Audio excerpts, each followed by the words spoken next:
नमस्कार, अभिनंदन, स्वागत आपका मौसम तक चैनल पर। यह है अगले 3 दिनों के मौसम पूर्वानुमान का बुलेटिन। साथ ही साथ इसमें अपडेट भी देंगे आपको कि मानसून का परफॉर्मेंस अब तक पैन इंडिया कैसा रहा है।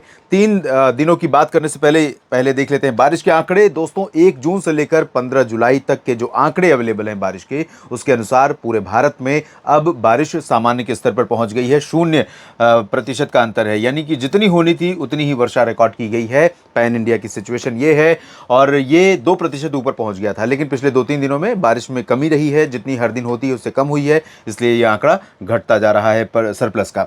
और अब आपको मैं ये बता दूं कि अगले 1 सप्ताह के दौरान देश के कई राज्यों पर मानसून व्यापक रूप में सक्रिय होने वाला है और कई राज्यों पर होने वाली है भारी बारिश, जिसके चलते इन आंकड़ों में बढ़ोतरी फिर से होने की संभावनाएं बन रही हैं। तो यहां पर आप देखिए कि बिहार, झारखंड, छत्तीसगढ़, ओडिशा, महाराष्ट्र और तेलंगाना, कर्नाटक, केरल, इन भागों में कमी है बारिश में, और कमी अरुणाचल प्रदेश, नागालैंड, मणिपुर, मिजोरम में है। इसके अलावा असम और मेघालय, साथ ही साथ पश्चिम बंगाल, ये सामान्य वाले हैं। ये सिक्किम सामान्य से अधिक वर्षा वाला रीजन है। सामान्य बारिश उत्तर प्रदेश और मध्य प्रदेश में हुई है। जम्मू कश्मीर में सामान्य बारिश रिकॉर्ड की गई। यहाँ पर आप देख सकते हैं कि एक सर्कुलेशन इस समय ओडिशा और आसपास के इलाकों पर बना हुआ था, वो धीरे धीरे बढ़ते हुए ओडिशा, एडजॉइनिंग पश्चिम बंगाल और झारखंड के रास्ते से आगे बढ़ेगा। इसके साथ साथ ये आज इसका प्रभाव रहेगा आज से लेकर अगले 3 दिनों तक, और उसके बाद 18 जुलाई को एक नया सर्कुलेशन यहाँ पर डेवलप होगा, जो लो प्रेशर में तब्दील हो सकता है। काफ़ी इंटेंसिफाई हो सकता है सिस्टम, और ये सिस्टम भी काफ़ी प्रभावशाली हो सकता है। तो दोनों सिस्टमों का पैरेलल इम्पैक्ट रहने वाला है, जिसके कारण कई जगहों पर बारिश होगी। इन दोनों सिस्टमों का एग्जैक्टली क्या इम्पैक्ट रहेगा, कब तक रहेगा, इसके बारे में अलग से बुलेटिन करूंगा इसी प्लेटफॉर्म पर, इसी चैनल पर। लेकिन इस बुलेटिन में बात करेंगे अगले 3 दिनों के मौसम की। मानसून की अक्षीय रेखा गंगानगर, हिसार, दिल्ली और सुल्तानपुर से होते हुए, दीघा होते हुए यहाँ पर बंगाल की खाड़ी में बनी है, यानी पश्चिमी सिरा थोड़ा ऊपर पहुंचा है, और जो पूर्वी सिरा है ये नीचे ही बना हुआ है। यहाँ पर पूर्वोत्तर भारत में नमी काफ़ी पहुंचेगी, तो अरुणाचल से लेकर मेघालय, नागालैंड और मणिपुर, मिजोरम, त्रिपुरा में कई जगहों पर मध्यम से भारी वर्षा हो सकती है। इसके अलावा बिहार, झारखंड और पश्चिम बंगाल में बारिश होगी, लेकिन बिहार के क्षेत्रों में अभी भी मानसून की अच्छी बारिश का इंतजार, जैसी दिल्ली में हो रही है। लगातार बादल बने रहते हैं और कुछ कुछ दिन बारिश होती है। कुछ एक दिन में बहुत भारी बारिश रिकॉर्ड की गई, वैसी वर्षा, या जैसी मध्य प्रदेश में कई जगहों पर हुई, उत्तर प्रदेश में कई जगहों पर हुई, वैसी बारिश का इंतजार अभी बिहार में बना हुआ है, इंक्लूडिंग गंगीय पश्चिम बंगाल और झारखंड। हालांकि इन दोनों राज्यों में काफ़ी बारिश होने की संभावनाएं हैं। उत्तर प्रदेश में तराई वाले रीजन में कई जगहों पर वर्षा हो सकती है। साथ ही साथ जो पश्चिमी और मध्य से लेकर पश्चिमी भाग है, यहाँ पर इस तरह से एक ट्रफ जैसी सिचुएशन जो पिछले दिनों बनी थी जब दिल्ली में बहुत भारी बारिश हुई थी, लगभग वैसी ही सिचुएशन यहाँ पर बन रही है। और WD भी है, तो अरब सागर का मॉइस्चर भी यहाँ आएगा, WD भी रहेगा, उसकी नमी होगी, बंगाल की खाड़ी की नमी भी पहुँचेगी, ट्रफ यहाँ पर बन रही है। तो ऐसे में दिल्ली, पूर्वी हरियाणा और पश्चिमी उत्तर प्रदेश, एडजॉइनिंग उत्तरी मध्य प्रदेश, पूर्वी राजस्थान, ये जो पोर्शन है, इन पोर्शंस में कई जगहों पर मूसलाधार वर्षा रिकॉर्ड की जा सकती। तो यहां पर उत्तर प्रदेश के उत्तरी तराई वाले जिलों में और पश्चिमी भागों में कई जगहों पर वर्षा हो सकती है। साथ ही साथ दक्षिणी क्षेत्रों में भी बारिश की संभावनाएं इसी सर्कुलेशन के प्रभाव से रहेंगी, जिसमें वाराणसी, चंदौली, मऊ, गाजीपुर, बलिया, आजमगढ़, जौनपुर, प्रतापगढ़ और प्रयागराज से लेकर कौशाम्बी, चित्रकूट, फतेहपुर, बांदा और कानपुर नगर, कानपुर देहात, झांसी, जालौन, उरई में भी बारिश की संभावनाएं रहेंगी। उत्तरी तराई क्षेत्रों में भी तेज बारिश हो सकती है। उत्तराखंड और हिमाचल प्रदेश तथा जम्मू कश्मीर के दक्षिणी हिस्सों में बारिश की गतिविधियां ठीक ठाक होने की संभावना है। जम्मू कश्मीर में रायसी, जम्मू, कटरा, उधमपुर, श्रीनगर और आसपास के जो पश्चिमी क्षेत्र हैं, इन भागों में कई स्थानों पर वर्षा हो सकती है। चंबा, ऊना, उधमपुर, डलहौजी और नीचे शिमला से लेकर के तमाम इलाकों में हिमाचल में बारिश हो सकती है। देहरादून से लेकर मसूरी तक यहाँ बारिश होगी। साथ ही साथ पंजाब के उत्तरी इलाकों और पूर्वी क्षेत्रों में कुछ स्थानों पर हल्की से मध्यम बौछारें गिर सकती हैं। दक्षिणी भागों में पंजाब में ज़्यादा बारिश की संभावना नहीं है। पूर्वी राजस्थान की बात अगर करें तो यहाँ पर बाकी जगहों की, तो भरतपुर से लेकर के दौसा, धौलपुर, करौली और कोटा सवाई माधोपुर समेत चित्तौड़गढ़, बूंदी, बारां, झालावाड़, इन भागों में कई स्थानों पर हल्की से मध्यम बौछारें गिर सकती हैं। हो सकता है कि अजमेर और जयपुर, चूरू, गंगानगर, इन भागों में भी बारिश हो, और साथ ही साथ बीकानेर में भी कुछ स्थानों पर हल्की से मध्यम वर्षा देखने को आपको मिले, क्योंकि जब ये पैच बनेगा, इसका मूवमेंट कुछ पैच इधर मूव कर सकता है। तो हिसार, हिसार, सिरसा, फतेहाबाद, चरखी दादरी, झज्जर, महेंद्रगढ़, रेवाड़ी, गुरुग्राम, फरीदाबाद, पलवल, इन भागों में भी तेज वर्षा की गतिविधियां यहां पर बन सकती हैं, हो सकती हैं। मध्य भारत में गुजरात के ऊपर उत्तरी क्षेत्रों को छोड़ दीजिए, बाकी जगहों पर बारिश होने की संभावना है, जिसमें सूरत, वलसाड़, नवसारी और डांग, तापी, भरूच समेत आसपास के इलाकों में, नर्मदा में भी बारिश हो सकती है और अहमदाबाद में भी बारिश हो सकती है। सोमनाथ, वेरावल में बारिश की संभावना है। दादरा नगर हवेली, दमन दीव में भी वर्षा हो सकती है।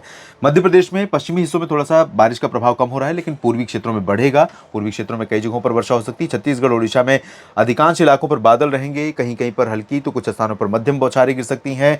महाराष्ट्र में, विदर्भ में बारिश होगी और कोंकण, गोवा में कई जगहों पर मध्यम से तेज वर्षा होगी। मराठवाड़ा और मध्य महाराष्ट्र के रीजन में कहीं कहीं पर हल्की बारिश की संभावना है। बादल तो पूरे महाराष्ट्र पर आते और जाते रहेंगे। तेलंगाना में थोड़ी बहुत वर्षा होगी। उत्तरी तटीय आंध्र प्रदेश, दक्षिणी तटीय आंध्र प्रदेश और तमिलनाडु में चेन्नई, पुदुचेरी से लेकर पंबन तक जो तटवर्ती रीजन है, साथ ही साथ केरल के तटीय इलाकों और आंतरिक तटीय कर्नाटक के क्षेत्रों में कई जगहों पर वर्षा की संभावना दिखाई दे रही है। ये रही आज की सिचुएशन और अब बात कर लेते हैं कल यानी 17 जुलाई को किस तरह का मौसम रह सकता है। 17 जुलाई को आप देखिए, मध्य भारत के भागों में बारिश का दायरा जो है वो थोड़ा सा बढ़ेगा। गुजरात में भी थोड़ा सा दायरा बढ़ेगा। पहले यहीं तक दिख रही थी बारिश, अब धीरे धीरे सौराष्ट्र और कच्छ के सौराष्ट्र के और पूर्वी रीजन के ऊपरी इलाकों तक, गांधीनगर और अहमदाबाद के ऊपर के हिस्सों में सुरेंद्र नगर तक बारिश यहाँ पर देखने को मिलने लगेगी। पूर्वी राजस्थान में थोड़ा सा बारिश का दायरा बढ़ेगा, पश्चिमी राजस्थान के क्षेत्रों में बढ़ेगा और दिल्ली, हरियाणा, पंजाब तथा उत्तर प्रदेश के तमाम इलाकों पर कल बारिश का प्रभाव और बढ़ सकता है। इंटेंसिटी थोड़ा कम रह सकती है, यानी हैवी रेन के चांसेस या रिस्क भले न रहे, लेकिन कुछ स्थानों पर हल्की से मध्यम बारिश के साथ कहीं कहीं पर रूल आउट नहीं कर सकते भारी बारिश के लिए भी। साथ ही साथ जम्मू कश्मीर, हिमाचल और उत्तराखंड में भी बारिश की गतिविधियां थोड़ा सा बढ़ सकती हैं। इधर बिहार, झारखंड, पश्चिम बंगाल में आज और कल में कोई ज़्यादा परिवर्तन नहीं होगा। उत्तर पूर्वी उत्तर प्रदेश में फिलहाल मेनली ड्राई वेदर रहेगा, लेकिन हवाओं में नमी होने के कारण यहाँ पर भी बादल आते रहेंगे और थोड़ी बहुत वर्षा यहाँ पर देखने को मिल सकती है। मध्य प्रदेश में अधिकांश जगहों पर बारिश होगी। छत्तीसगढ़, ओडिशा में अधिकांश जगहों पर बारिश होगी। उत्तरी तटीय आंध्र प्रदेश और महाराष्ट्र के विदर्भ तथा कोंकण, गोवा रीजन में, गुजरात के पूर्वी रीजन में कई जगहों पर वर्षा होगी। तटीय कर्नाटक और केरल में अधिकांश इलाकों में बारिश की संभावना है। आंतरिक कर्नाटक, केरल और तमिलनाडु के अधिकांश इलाकों में मुख्यतः शुष्क मौसम रहेगा। आंध्र प्रदेश के रायलसीमा में ड्राई वेदर रहेगा। पूर्वोत्तर भारत में कोई ज़्यादा बारिश नहीं होगी कल। और बात करते हैं हम 18 जुलाई की। 18 जुलाई को एक नया सिस्टम यहाँ पर डेवलप होगा और ये सिस्टम जब बनेगा तो अरबियन सी की नमी बहुत भरपूर पहुँचनी शुरू होगी और बहुत व्यापक नमी पहुंचने के कारण आशंका ये है कि मध्य भारत के कई क्षेत्रों में यहाँ ओडिशा से लेकर छत्तीसगढ़, मध्य प्रदेश और महाराष्ट्र, साथ ही साथ गुजरात के कुछ हिस्सों में मध्यम से भारी वर्षा हो सकती है। और बारिश इस तरह से हो सकती है कि इन क्षेत्रों में कहीं कहीं पर बाढ़ जैसी गतिविधियाँ या बाढ़ जैसी मुश्किलें सामान्य जनजीवन को यहाँ पर प्रभावित कर सकती हैं। उत्तर प्रदेश के पश्चिमी हिस्सों में और पूर्वी राजस्थान तथा उत्तरी राजस्थान, हरियाणा, पंजाब के अधिकांश भागों, दिल्ली, इन सभी क्षेत्रों में 18 जुलाई को यानी कि मंगलवार के दिन बहुत व्यापक वर्षा की संभावना है। पूरे दिन बादल बने रह सकते हैं, कुछ स्थानों पर हैवी रेन हो सकती है। तो एक बार फिर से सिचुएशन पिछली जैसी बन सकती है। हालांकि कहीं पॉकेट्स में बहुत हैवी रेन नहीं दिख रही है, लेकिन बारिश की संभावना और लगातार अगर बारिश होती रही तो नदियों में उफान और हो सकता है और लोकल लेवल पर फ्लडिंग हो सकती है। तो इस समय ज़रूरत है कि जो कंपनियां हैं अपने एम्प्लॉई को, जो भी ऐसी कंपनियां वर्क फ्रॉम होम की सुविधा अपने एम्प्लॉई को दे सकती हैं और अपना काम चालू रख सकती हैं, तो ये इन विकल्पों पर ध्यान देना चाहिए दिल्ली एनसीआर समेत तमाम इलाकों में, क्योंकि ट्रैफिक बढ़ता है और अगर सड़कों पर पानी लग जाता है तो आने जाने वालों के लिए बड़ी मुसीबतें यहाँ पर हो जाती हैं। तो लोगों को थोड़ा सतर्क रहना होगा। और कई बार मिस हैपनिंग भी होती है, मैनहोल खुला हो जाता है या खंभे गिर जाते हैं, बिजली के तार नीचे पानी में आ जाता है, तो बहुत सारी दुर्घटनाएं होने की आशंका रहती है। ऐसे में वर्क फ्रॉम होम की सुविधा वाले सेक्टर्स में कंपनियों को, अपने एम्प्लॉय को, अपने कर्मचारियों को घर से काम करने की सुविधा देनी चाहिए और एम्प्लॉय को भी ये सुविधा इस तरह के मौसमी स्थितियों में लेना चाहिए। पंजाब, हरियाणा, चंडीगढ़ में भी सिमिलर सिचुएशन रह सकती है और हिमाचल से लेकर जम्मू कश्मीर, उत्तराखंड तमाम इलाकों में बारिश होगी। पूर्वी उत्तर प्रदेश, बिहार, झारखंड, पश्चिम बंगाल के क्षेत्रों में अधिकांश इलाकों में बारिश की गतिविधियां कम होगी, लेकिन झारखंड के दक्षिणी भागों में कई जगहों पर बारिश होगी। मेघालय से लेकर मिजोरम और त्रिपुरा में कई जगहों पर भारी बारिश होगी। यहाँ पर इधर कोंकण, गोवा में कई जगहों पर भारी बारिश होगी। महाराष्ट्र के विदर्भ, मराठवाड़ा, मध्य महाराष्ट्र में भी बारिश की गतिविधियां बढ़ेंगी। तेलंगाना में थोड़ा बारिश के चांसेस रहेंगे। उत्तरी तटीय आंध्र प्रदेश में कई जगहों पर वर्षा होने की संभावना दिखाई दे रही है। इस बुलेटिन में फिलहाल इतना ही। लगातार जुड़े रहने के लिए और ये वीडियो पूरा देखने के लिए आप सभी का बहुत बहुत शुक्रिया। निवेदन करूंगा कि ये जानकारियां अगर ठीक लगें तो अधिक से अधिक संख्या में लोगों तक पहुंचाएं, ताकि लोग पहले से अलर्ट रहें, जानकारी रहे तो उस हिसाब से खेती का काम किसान भाई कर सकें। और ज़्यादा से ज़्यादा लोग इससे लाभान्वित हो सकें, इस सूचना से, इस जानकारी से, और चैनल को भी थोड़ा सपोर्ट मिल सके सब्सक्राइब करके। अगर आपने नहीं किया है तो सबसे पहले सब्सक्राइब कर लीजिए, बेल आइकन पर भी क्लिक कर लीजिए ताकि मेरा हर वीडियो आप तक पहुँच पाए।